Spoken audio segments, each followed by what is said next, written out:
Ramanathan. Waste leader escape Vijay ப்ரௌட்டட் because of cinema person mental.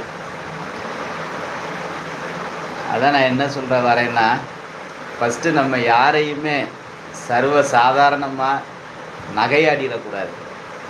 எல்லாருக்குள்ளேயும் ஒரு திறமை இருக்குதுங்க. அதுவும் இவ்வளோ பெரிய பொறுப்பெடுத்து ஒரு நபர் வராருன்னா அவரை நீங்கள் நம்ம சர்வ சாதாரணமாக மெண்டல்னு சொல்லிடக்கூடாது.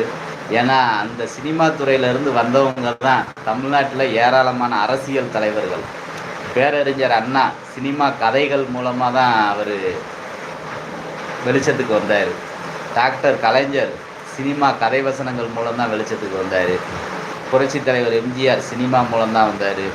அம்மா செல்வி ஜெயலலிதா அவர்கள் சினிமாவில் இருந்து தான் வந்தாங்க. புரட்சி கலைஞர் விஜயகாந்த் சினிமாவில் இருந்து தான் வந்தார். இன்றைக்கி திரு விஜய் அவர்கள் அந்த இடத்துல இருந்து வந்திருக்கிறாரு. இதில் என்னங்க தப்பு இருக்குது? ஒன்றுமே கிடையாது. அவங்க துறையில் அவங்க சாதிச்சுட்டு வந்திருக்காங்க. ஒவ்வொரு துறையிலையும் சாதனையாளர்கள் இருக்கிறாங்க.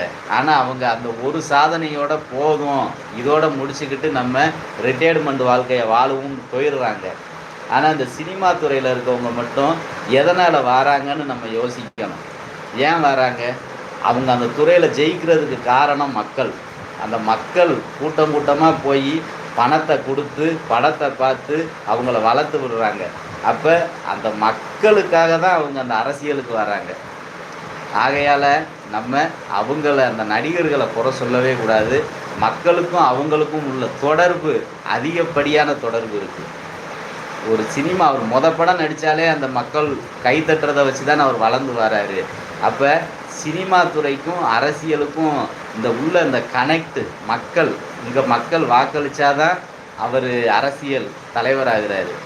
அங்கே மக்கள் சினிமா காசு கொடுத்து சினிமா பார்த்தா தான் அங்கே சூப்பர் ஸ்டார் ஆகிறாரு. இது ஒன்று தாங்க லிங்க்கு.